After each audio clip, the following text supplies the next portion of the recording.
Você já tentou pegar uma fraldinha bem branquinha e lavar ela com carvão? É isso que acontece quando eu, por mim mesmo, tento limpar o meu coração. Fica cada vez mais sujo.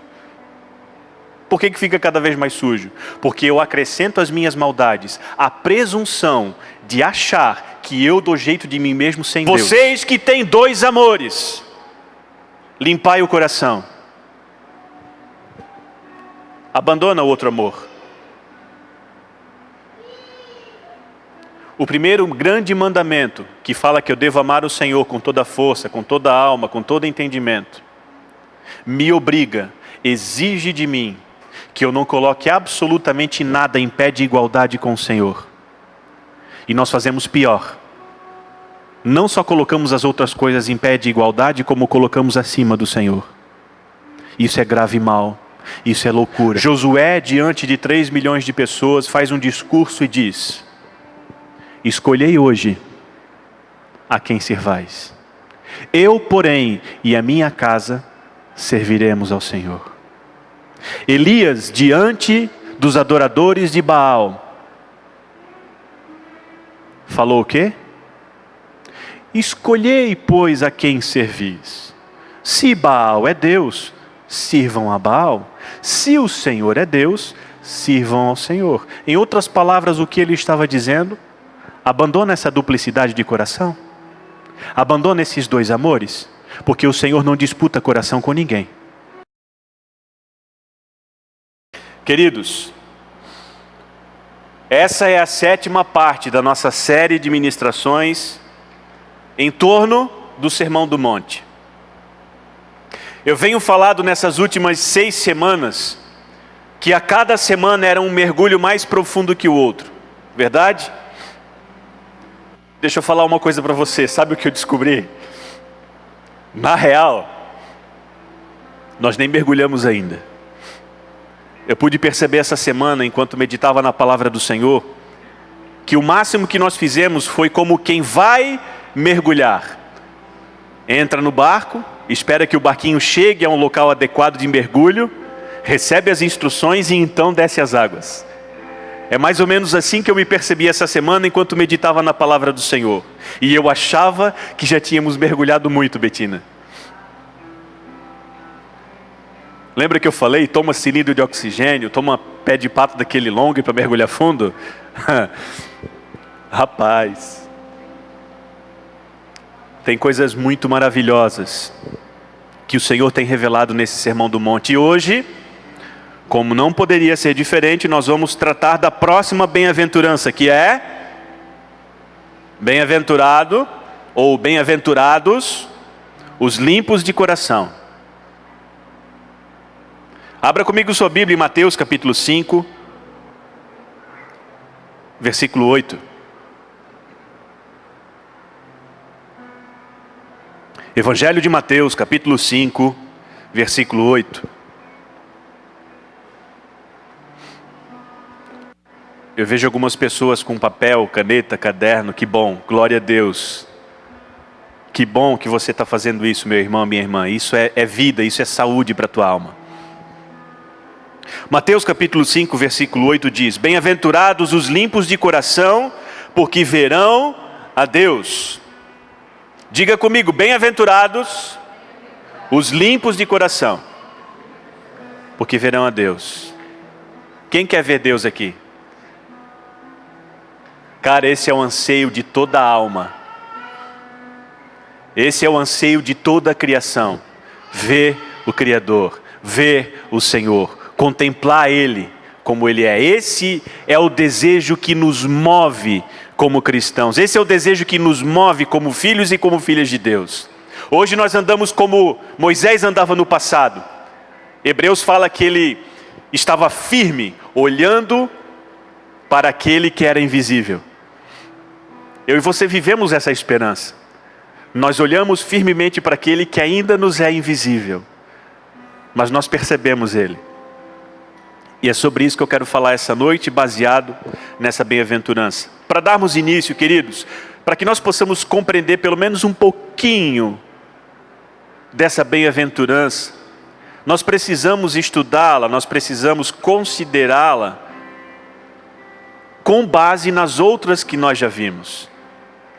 Porque elas estão interligadas entre si. Elas convergem. Eu descobri essa semana que todas as bem-aventuranças convergem para Deus. E ao mesmo tempo elas estão ligadas uma à outra de maneira inseparável. Ou seja, eu não posso produzir apenas uma ou duas das bem-aventuranças. Porque a partir do momento que eu produzo essa uma ou essa segunda bem-aventurança, inevitavelmente eu estarei produzindo, eu estarei manifestando todas elas ao mesmo tempo. Porque elas estão ligadas entre si. Eu montei um pequeno esquema, e claro que eu não tenho condições de passar para você, mas quem sabe ao final, pelo menos das bem-aventuranças, ou no final do Sermão do Monte, eu gostaria de fazer um estudo e deixar isso com você, esse esquema, onde cada bem-aventurança converge para o Senhor, e cada bem-aventurança ao mesmo tempo entre si convergem uma para a outra, num ciclo de bênção, se é que eu posso chamar assim, ou numa espiral que nos conduz à vida eterna, se é que essa é a expressão mais correta. Nós vimos, por exemplo, que existem as 3 primeiras bem-aventuranças, que são: bem-aventurados os humildes de espírito, bem-aventurados os que choram, bem-aventurados os mansos, que falam a respeito da nossa necessidade, que falam a respeito das nossas misérias, que falam a respeito daquilo que nós precisamos. E essas 3 primeiras bem-aventuranças apontam para a 4ª, que é: bem-aventurado o que tem fome e sede de justiça, porque será farto. Então, quando eu percebo a minha necessidade, quando eu percebo a minha miséria, quando eu tomo consciência daquilo que eu preciso, eu manifesto fome, manifesto sede, e essa fome e essa sede são satisfeitas por Deus. E aí nós temos um segundo conjunto de bem-aventuranças, que são as 3 próximas. A primeira vimos semana passada: bem-aventurados os misericordiosos. Lembra que eu falei que eu só posso manifestar misericórdia a partir do momento em que eu me acho, ou melhor, a partir do momento em que eu me percebo miserável? Então essa bem-aventurança está ligada diretamente à primeira, que diz respeito aos humildes de espírito. O humilde de espírito sabe que não é nada, sabe que é incapaz, sabe que é insuficiente, sabe que precisa de Deus. Essa satisfação ele encontra somente no Senhor, e uma vez satisfeito, a tendência natural, ou melhor, a tendência sobrenatural dessa pessoa é fazer o quê? Usar de misericórdia para com os outros. Semana passada eu dei meu testemunho aqui, da minha listinha e da listinha daquela pessoa por quem eu orava. Você deve estar lembrado. E essa segunda bem-aventurança desse segundo grupo que nós vamos falar hoje, sobre os limpos de coração, ela está diretamente ligada à segunda bem-aventurança, que é: bem-aventurados os que choram. Por quê? Eu só alcanço um coração limpo quando eu choro, quando eu lamento por toda a miséria que está dentro de mim. Não tem aquele ditado que todo mundo conhece: quem não chora não mama? Alguém não conhece esse ditado? Todo mundo conhece, né? Levanta a mão aí. É mais ou menos assim, para que você possa entender numa linguagem simples. Como é que eu posso alcançar um coração limpo? Se eu chorar. Então, se eu não chorar, eu não mamo. Se eu não chorar, ou seja, se eu não perceber o peso dessa miséria e desse pecado na minha vida, jamais eu vou poder chegar aos pés do Senhor, receber satisfação e conseguir dele um coração limpo. É sobre isso que eu quero falar nessa noite. E claro, não tenho tempo de falar sobre isso agora, e todas essas bem-aventuranças vão trazer um resultado.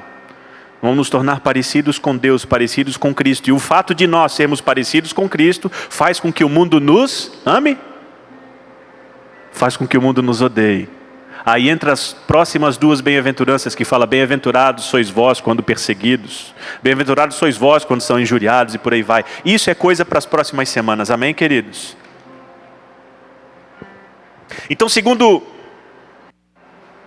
esse esquema, vamos chamar de esquema, que eu apresentei aqui em poucas palavras para vocês, nós podemos então afirmar que essa bem-aventurança, bem-aventurados limpos de coração, ela está relacionada à segunda bem-aventurança, bem-aventurados os que choram. E inevitavelmente as duas apontam para Deus, as duas convergem para Deus, porque só em Deus eu recebo consolo quando eu choro, só em Deus eu consigo a limpeza do meu coração. Amém? Só resta fazer a pergunta então, né? Quem é que são os limpos de coração?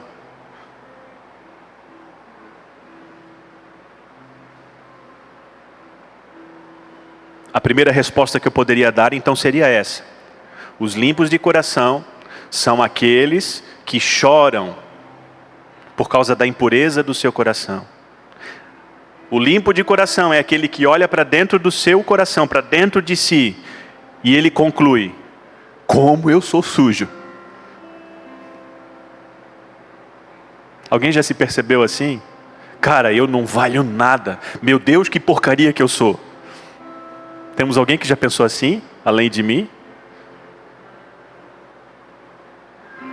Deixa eu falar uma coisa para você. Isso é um caminho bom, porque nos conduz aos pés de Jesus. Então quem é a pessoa que pode chegar a ser limpo de coração? É esse cara. É essa moça que fala exatamente isso. Cara, como eu sou ruim. Como é que tu me atura? Deus. Mais ou menos assim. Essa é a única maneira de alguém se tornar limpo de coração. Perceber o quão impuro, o quão escuro, o quão sujo é o nosso coração e chorar por isso. Eu choro. Eu lamento. Eu desejo sair desse estilo de vida. O que eu aprendo com essa bem-aventurança, irmãos, é que toda a ênfase do ensinamento de Jesus recai sobre a pureza do coração. Parafraseando um texto de Hebreus, diz o seguinte: sem santificação ninguém verá o Senhor. E essa santificação não diz respeito a uma série de regras que eu cumpro na falsa sensação ou na falsa impressão de alcançar uma falsa santidade.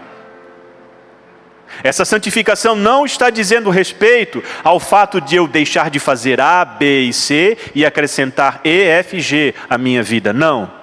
Santificação, como nós vimos naquela bem-aventurança dos que têm fome e sede de justiça, está falando de algo que o próprio Deus faz em mim. Porque o homem por si só não se limpa. Essa, na verdade, é a essência de todo o cristianismo, irmãos. O quê? A pureza do coração. O princípio dos evangelhos fala: arrependei-vos, porque é chegado entre vós o reino dos céus. Os profetas já anunciavam: aplanai os caminhos diante de vós, porque está chegando o Salvador. Então essa questão da pureza, ela não está só no Novo Testamento, ela está em toda a Bíblia Sagrada. Então o que significam essas palavras, né? Como nós temos tomado cuidado semana após semana, nós estudamos o significado das palavras, para que tenhamos condições de compreender o que Jesus estava ensinando para aquele povo. O que significa a palavra limpo? No original significa algo que não está sujo. Claro, né? Não está misturado. Já pegou mais, né? O que a palavra limpo significa? Algo sem mistura, algo puro. No contexto das bem-aventuranças significa ainda algo que seja sincero, justo, livre do mal. E o que significa a palavra sincero? Sem cera. Vou explicar para quem não conhece ainda esse termo. Antigamente as pessoas faziam aqueles vasos de barro, de argila, né? De terra. E o correto seria colocar no sol para fazer uma pequena cura e depois levar para o forno. Só que alguns desses vasos sempre rachavam, ainda racham.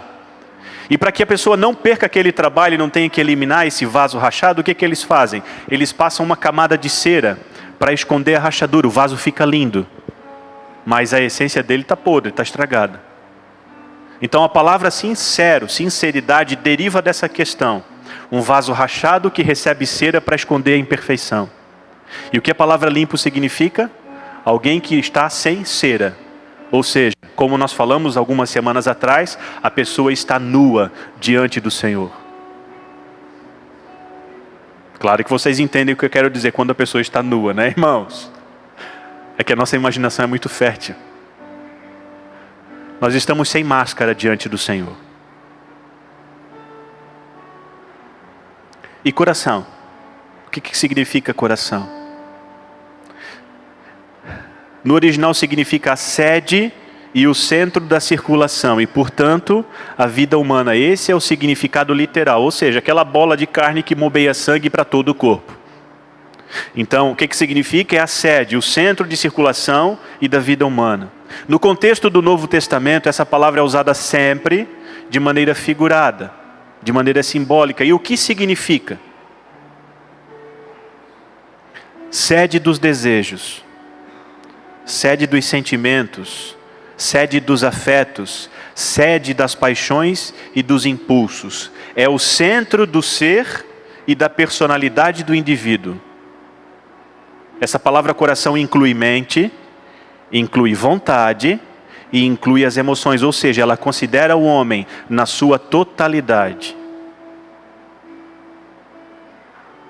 Então, quando você ouve, biblicamente, claro, a palavra coração, no Novo Testamento, você sabe agora que significa que Deus, que Jesus, ou que os apóstolos estão falando sobre a totalidade do ser humano.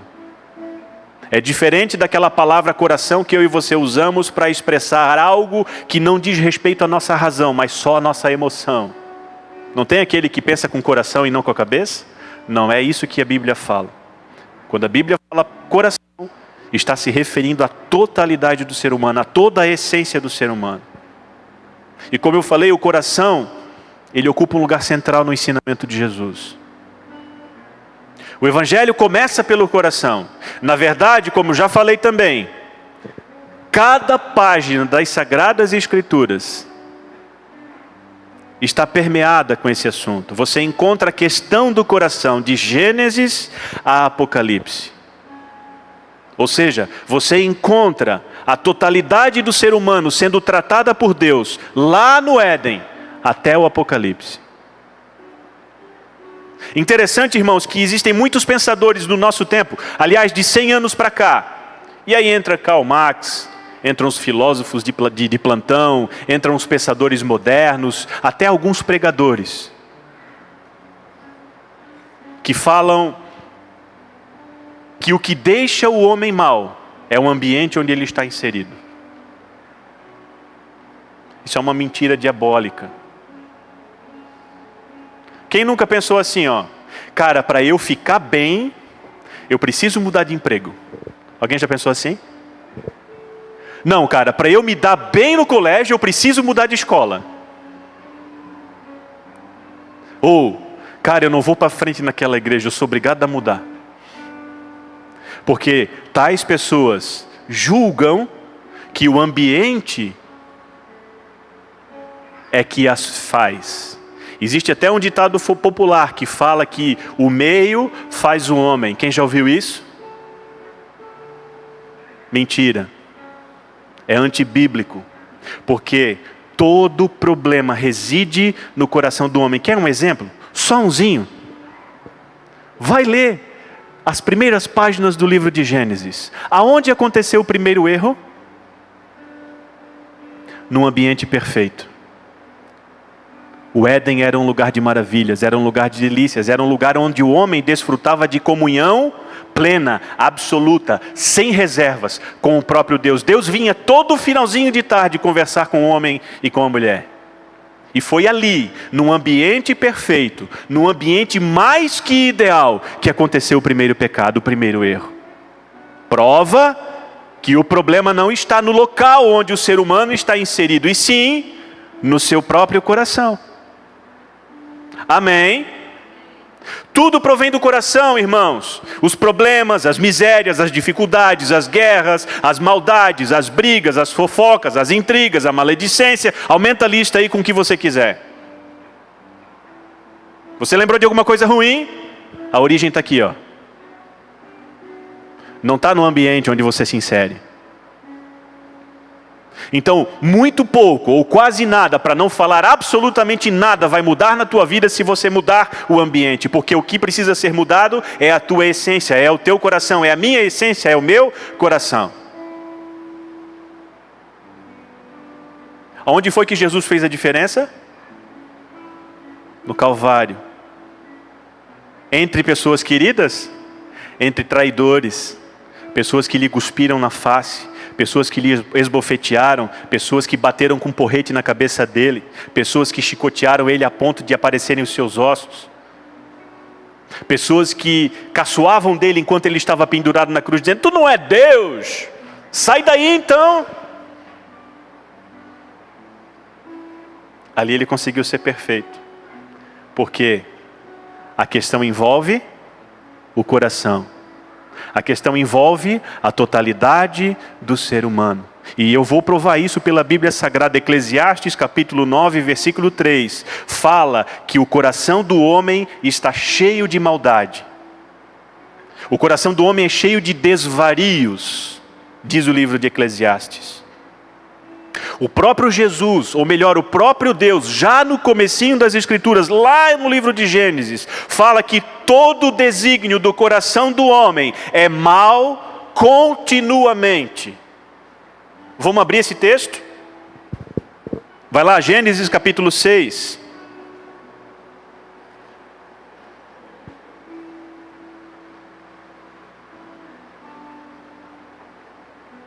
Versículo 5 diz assim, ó: viu o Senhor que a maldade do homem se havia multiplicado na terra e que era continuamente mal todo o desígnio do seu coração. Um pouquinho mais na frente, 8:21 de Gênesis, o Senhor diz: porque é mau o desígnio íntimo do homem desde a sua mocidade. Nós podemos passear um pouquinho mais pelo livro de Provérbios e ver que a tolice, a estultice, diz a palavra de Deus, nasce apegada ao coração da criança. Então o homem, por natureza, por essência, é mau. Jeremias capítulo 17, versículo 9, diz que o coração do homem é enganoso e desesperadamente corrupto. Você sabe o que significa ser desesperado? Penso que sim. O coração do homem é desesperadamente corrupto. O que significa isso? Ele não sossega enquanto não fizer alguma maldade, alguma coisa que diga respeito à sua natureza, à sua essência. O próprio Jesus, e aí nós vamos voltar lá para Mateus, esse texto eu preciso ler com você, capítulo 15. O próprio Jesus fala que é do coração do homem que procedem toda sorte de maldade. Abre comigo Mateus capítulo 15. Eu faço questão de ler porque eu vejo que tem pessoas que estão anotando. E isso é importante. Significa que nós temos os chamados crentes berianos, que consultam a palavra para ver se a gente está falando verdade ou mentira. Mateus 15, 19, 18. Olha o que Jesus falou. Mas o que sai da boca vem da onde? Vem do intestino. Vem do pulmão. Vem da cabeça? Não. Vem do coração. E é isso que contamina o homem. Versículo 19, porque do coração, diga comigo, do coração. Mais alto, gente, do coração. Melhorou. Procedem os maus desígnios, os homicídios, os adultérios, a prostituição, os furtos, os falsos testemunhos, as blasfêmias. E são essas coisas que contaminam o coração do homem. Resumindo, trocando em miudinho, o coração do homem é extremamente mau. E a menos que ele se dê conta disso, ele jamais vai lamentar a sua situação. Ou seja, ele nunca vai chorar, a menos que ele perceba essa miséria dentro dele. E se ele não chorar, obviamente ele nunca alcançará do Senhor um coração limpo. A pessoa que chora é aquela pessoa que se vê desesperada por se ver livre do seu maldoso coração. É aquela oração que nós ouvimos recentemente um irmão fazer aqui na frente. Me livra de mim mesmo, Senhor.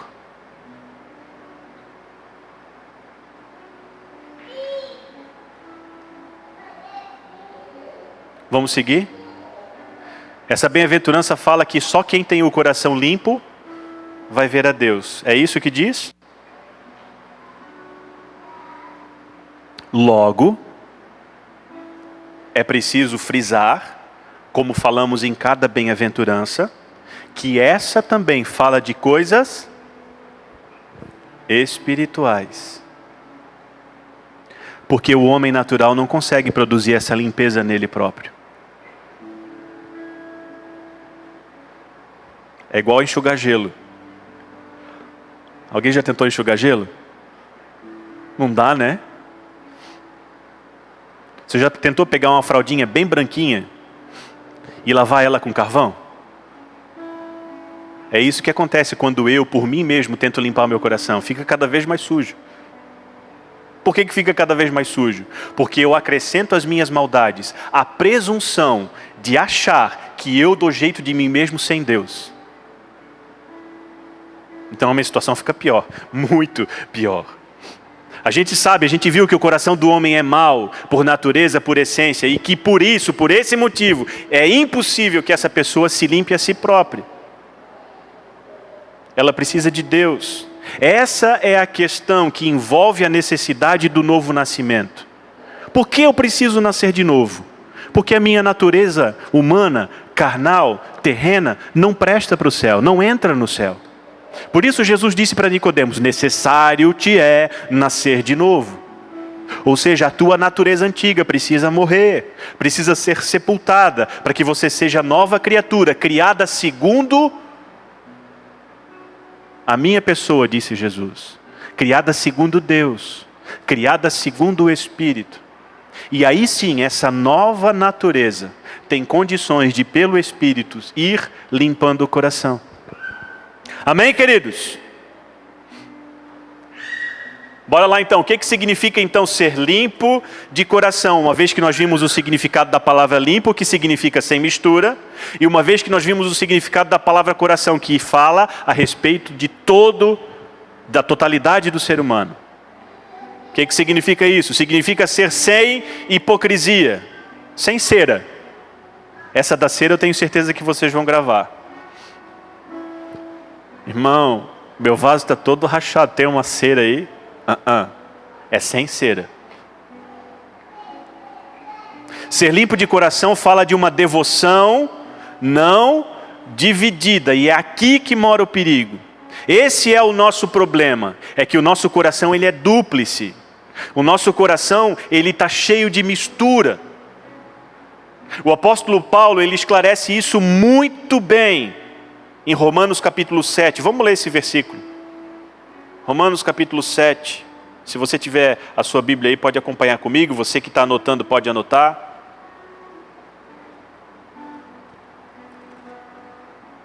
Uma parte de nós quer Deus. Por isso estamos aqui. Amém? Quem quer Deus aqui? Claro, todo mundo levanta a mão. Todos queremos Deus.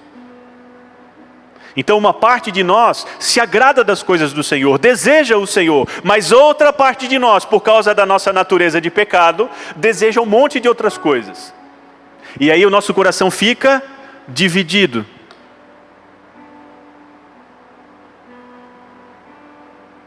Olha o que diz o texto de Paulo aos Romanos, no capítulo 7, versículo 22 e 23.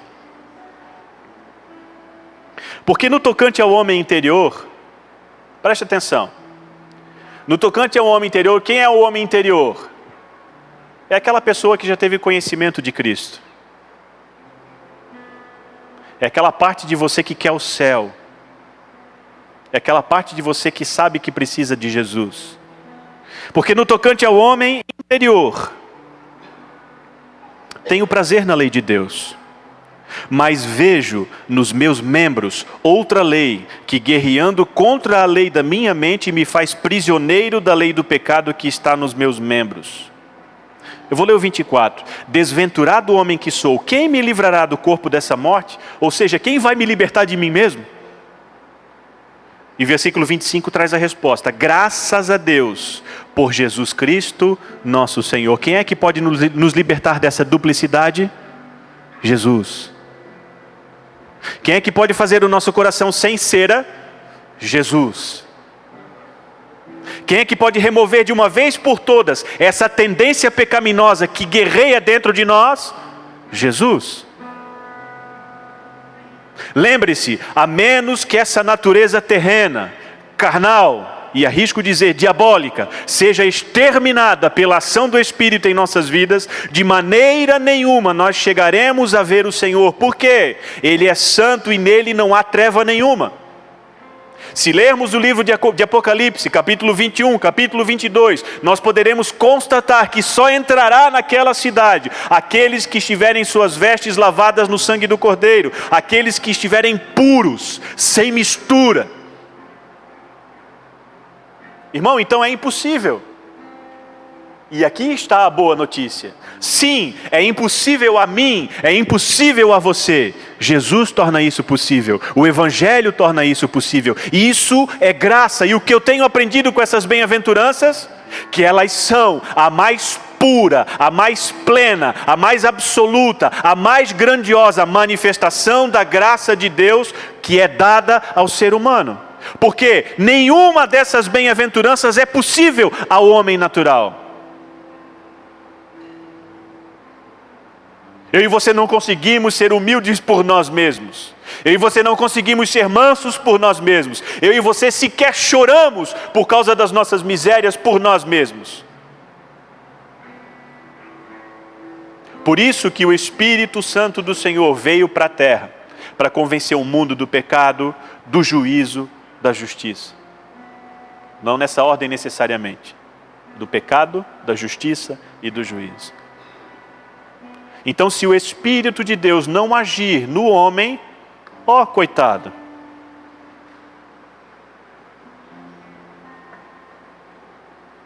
Você está entendendo? Então, o que significa ser limpo de coração? Significa ter o coração sem cera, ou seja, sem duplicidade. Ou melhor, para você entender, sem dois amores. Amém? O que é o coração limpo? É o coração que não tem dois amores. É o coração que ama só Jesus. Ser limpo de coração significa também estar purificado, sem contaminação. Significa ser semelhante a Jesus. Esse é o motivo de sermos chamados cristãos, pequenos cristos. Ser limpo de coração significa então ser dono de um coração não dividido. Considerando Deus o nosso maior bem, significa viver para a glória de Deus em todos os aspectos da nossa vida. Desde aquela coisa mais insignificante, falei semana passada, até aquela coisa que você considera mais importante. Você vive a sua vida de maneira a glorificar o nome do Senhor. E isso aponta para o quê? Para o primeiro grande mandamento que eu e você sabemos de cor e salteado. Qual é? Amarás o Senhor teu Deus de toda a tua força, com todo o teu coração, com todo o teu entendimento. Ou seja, a totalidade do teu ser deve estar amando o Senhor. Por isso a Bíblia fala de coração. Estou empolgado aqui. É um assunto sério, grave e de extrema necessidade para nós que professamos a fé no Senhor Jesus. Amém, queridos? Nós precisamos, em nome de Jesus, abandonar essa duplicidade que é a nossa fé. Nós precisamos abandonar definitivamente esse estilo de vida que numa parte da semana ama o Senhor e na outra parte da semana ama outras coisas. Nós precisamos abandonar esse estilo de vida porque ele vai nos levar para o inferno, vai nos deixar fora do reino dos céus. E como é que eu consigo abandonar isso? Me jogando aos pés de Jesus. Lembra? Toda a bem-aventurança converge para Deus, converge para Cristo. Essa limpeza só Deus pode fazer. E a única maneira de o meu coração ser limpo é que o Espírito Santo venha morar em mim e promova em mim essa purificação. Filipenses capítulo 2 e 13 diz que é Deus quem efetua em nós tanto o querer quanto o realizar, segundo a sua boa vontade.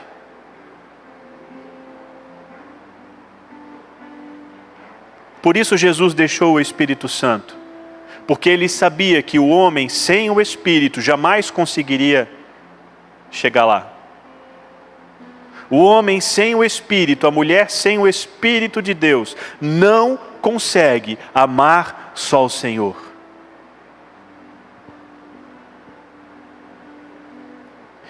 E olha que legal, como é uma obra que Deus faz em nós. Tudo que nós precisamos fazer, irmãos, é tomar consciência da negridão do nosso próprio coração. O que eu preciso fazer? Ser humilde de espírito. Me colocar diante do espelho. Passar um paninho para tirar a cera, nessa cara de pau, minha e sua. E dizer para Deus, Deus, ó, eu tirei a cera. Eu sou esse cara aqui, ó. Você está entendendo, eu estou vendo que você está entendendo. Então tudo o que eu preciso fazer para que alcance um coração limpo é me reconhecer um miserável, fala de humildade de espírito. Chorar por causa dessa miséria, porque eu sozinho não tenho condições de me livrar. Me tornar manso por consequência. O que que fala a mansidão? Eu abro mão de me defender, de me justificar, de dar desculpa. De dizer assim, ó, porém, não é bem assim. A pessoa que chega à bem-aventurança da mansidão joga fora tudo isso. Porque ela sabe que não tem nada para defender. Qual é o nosso grande mal? Instinto de autopreservação.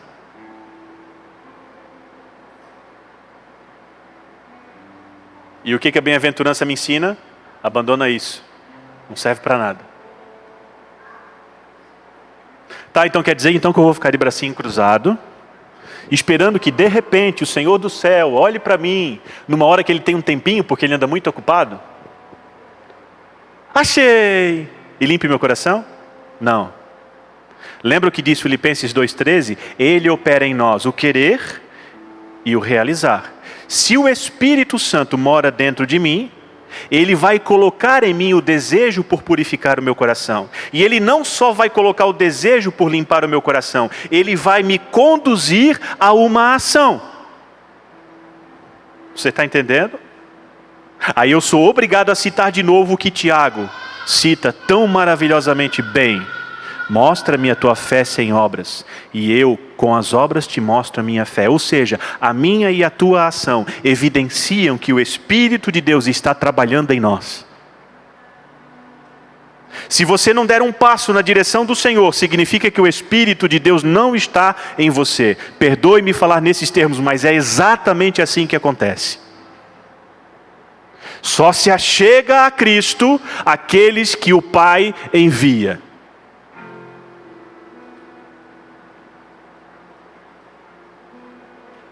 Simples assim. Terrível assim. E aí, toda a profissão de fé vazia, que é só feita da boca para fora, vira poeira. Não vale nada. O que Tiago ainda fala? Chegai-vos a Deus, e ele se chegará a vós outros. Purificai as mãos, pecadores, e vós que sois de ânimos dobre, ou seja, de coração duplo, de coração que tem dois amores. Cara, vamos ler esse texto, vamos? Tiago capítulo 4, vamos lá. Já estou acabando. Abre comigo lá, Tiago capítulo 4, versículo 8 e 10. Onde é que fica Tiago, irmão? Depois de Hebreus.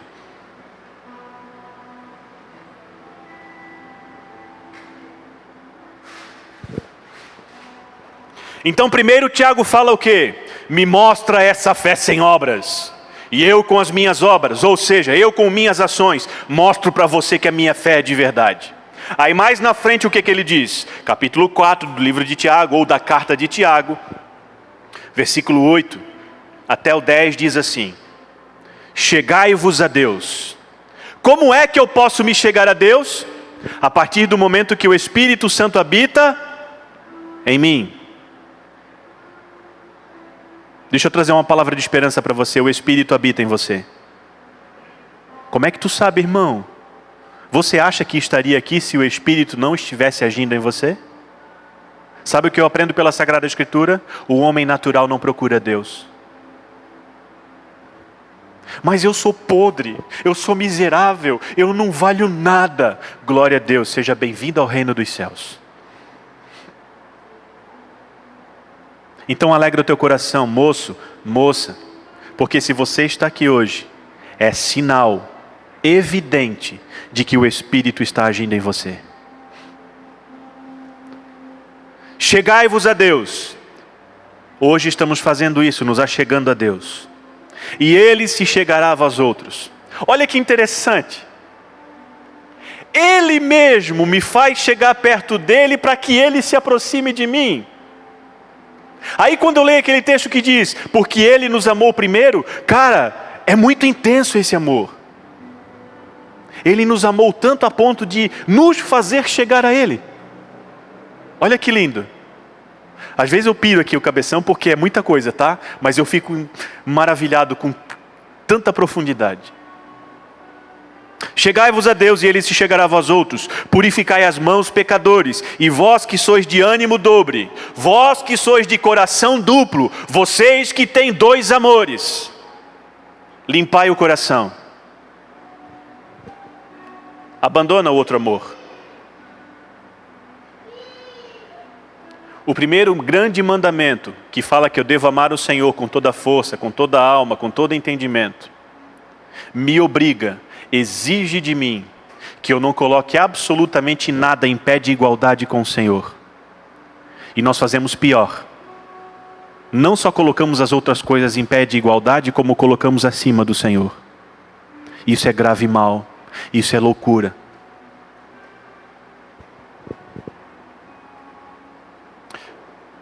Vamos combinar, esse texto aqui é a manifestação das bem-aventuranças. Olha a continuação. Limpai o coração, versículo 9. Afligi-vos, lamentai e chorai.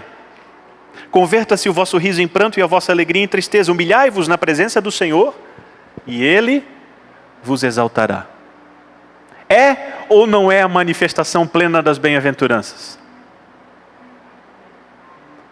Para eu ser alegre, eu choro. Para eu ser exaltado, eu tenho que me humilhar. Não é? O reino de Deus é tudo ao contrário. Então, eu sei que é Deus, só Deus que pode limpar o meu coração. Mas isso não significa que eu fique de braços cruzados. Pelo contrário, o Espírito de Deus agindo em mim vai me levar a algumas atitudes. Aí o apóstolo Paulo fala sobre purificar o corpo, sobre guardar o corpo, fala sobre abandonar as paixões, fala sobre seguir a Deus, fala sobre mortificar os feitos da carne e por aí vai. É muita coisa, nós não temos tempo de fazer isso, de analisar esses textos. Mas tudo isso é obra do Espírito de Deus na vida daquele que o Senhor escolheu para a salvação. Qual é a promessa? Bem-aventurados os limpos de coração, por quê? Verão a Deus. De que maneira nós vemos o Senhor? Aqui e agora, o crente consegue enxergar Deus na natureza. Romanos capítulo 1 fala que a natureza prega que Deus existe. O incrédulo enxerga? Não. O incrédulo vai dizer que aquilo lá é produto da evolução. Mas o crente vai dizer o quê? Que lindo que o papai fez. Onde mais nós vimos Deus? Na história. Os céticos, os cientistas, trabalham incansavelmente a vida inteira para provar que Deus não existe. E cada vez que eles fazem isso, eles só conseguem uma conclusão: não é que Deus existe. Então Deus é manifestado na história. E só o crente vê. Nós vimos Deus nos acontecimentos diários. Não tem aquela ocasião em que você está sozinho, passando um apuro, de repente você recebe um livramento, ou acontece alguma coisa que você olha para o céu e diz: obrigado, Senhor. Ou naquele momento em que você está em apuro, qual é a primeira coisa que vem na tua mente ou na tua boca para falar? Meu Deus! O crente vê o Senhor. O crente também vê o Senhor sentindo a sua presença. Aquele toque que você sente na pele. Aquela percepção de que no ambiente em que você está, de repente alguma coisa diferente está acontecendo. Quando você está adorando, quando você está orando, quando você está num culto, de repente lendo, ouvindo a palavra do Senhor, você sente alguém ali pertinho do teu lado. Dessa forma nós vimos o Senhor. Nós somos como Moisés. Vimos o invisível.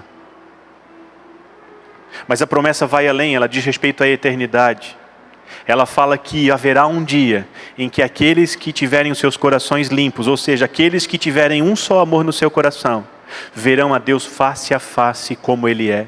Porque hoje nós vemos como que por espelho, de maneira obscura. Nós temos uma ideia de quem seja Deus ou de como seja Deus. Mas naquele dia nós teremos plena visão do Senhor. 1 Coríntios capítulo 13.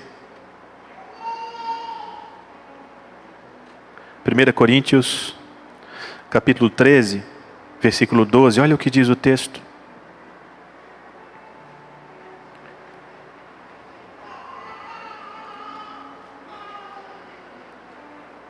Porque agora vemos como em espelho, obscuramente, então veremos face a face. Agora conheço em parte, então conhecerei como também sou conhecido. Promessa para os limpos de coração: ver a Deus como Ele é. Jesus fala nos evangelhos que ninguém subiu aos céus e viu a Deus. Somente Ele viu e Ele manifestou a Deus na terra. Mas um dia, quando a trombeta soar, ou quando o Senhor nos chamar, nós seremos colocados diante dEle, se nossos corações estiverem limpos. E o último texto, 1 João, e aí eu oro com você.